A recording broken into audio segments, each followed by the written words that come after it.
This is the proposed kit used to measure the free chlorine level in water. Now we see what happens when DPD is added to the water sample. Add some DPD reagent in both the bottle.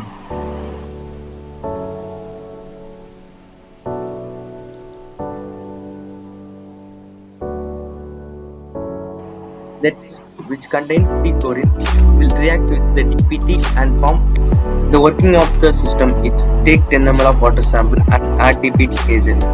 The color will change to pink.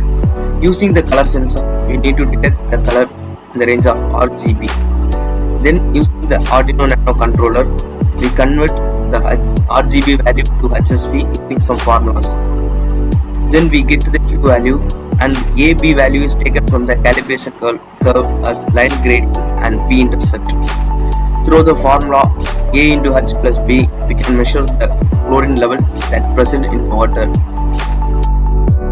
These are the electrical components that we have used to measure the free chlorine level in water.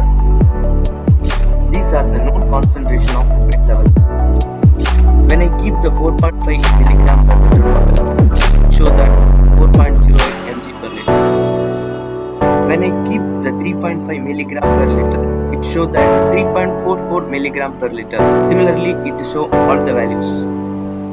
This is the program for linear regression that I used to make calibration by known samples.